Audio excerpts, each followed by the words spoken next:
মৌসুমের শুরুতেই ইলিশের দাম কিছুটা কম, তবে দেশের অন্যতম বৃহৎ ইলিশের বাজার চাঁদপুর বড় স্টেশন মাছঘাটে ক্রেতা সংকট। সকাল থেকে রাত পর্যন্ত আড়ত জুড়ে রূপালী ইলিশ সাজিয়ে বসেছেন ব্যবসায়ীরা, কিন্তু মিলছে না আশানুরূপ ক্রেতার দেখা। সংশ্লিষ্টরা বলছেন, দাম কমলে ঢাকাসহ দেশের বিভিন্ন প্রান্ত থেকে চাঁদপুরের বাজারে আসা ক্রেতারা এলে জমে উঠবে বেচাকেনা। চাঁদপুরের আড়তে ইলিশের ছড়াছড়ি, তবে মাছ থাকলেও নেই ক্রেতা। সকাল থেকে রাত পর্যন্ত মাছ নিয়ে বসে থাকছেন বিক্রেতারা বলছেন, এবার মৌসুমের শুরুতে পদ্মা মেঘনায় কাঙ্ক্ষিত পরিমাণ ইলিশ ধরা পড়ছে না। তবে মৌসুম শুরু থেকে ধীরে ধীরে দাম কিছুটা কমছে বলেও দাবি তাদের। সপ্তাহের ব্যবধানে প্রতি কেজি ইলিশের দাম কমেছে প্রায় 500 টাকা।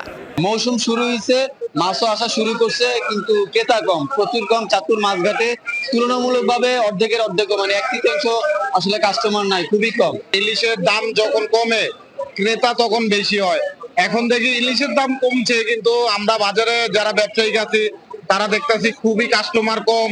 অন্যদিকে ক্রেতাদের দাবি, সীমিত সরবরাহের কারণে ইলিশের মূল্য চড়া, যার ফলে বাজারে কমে গেছে ক্রেতা উপস্থিতি।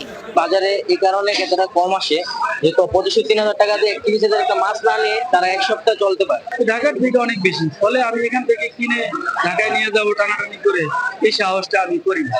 চাঁদপুরের বাজারে এখন 1 কেজি ওজনের ইলিশ বিক্রি হচ্ছে 2600 থেকে 2700 টাকায়। 700 থেকে 800 গ্রাম ওজনের ইলিশের দাম 1800 থেকে 2000 টাকা। আর 500 থেকে 600 গ্রাম ওজনের ইলিশ কিনতে গুনতে হচ্ছে 1500 থেকে 1600 টাকা পর্যন্ত। সাগরের অভিযান শেষ, কারণ সপ্তাহ 10 দিন পরে থেকে মাছের আমদানি আরো বাড়লে রেট মোটামুটি একটু কমতে থাকবে।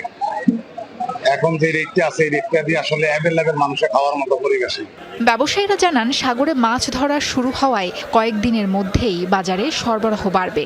এতে দাম কমে সাধারণ মানুষের নাগালে আসবে ইলিশ মাছ, প্রত্যাশা তাদের।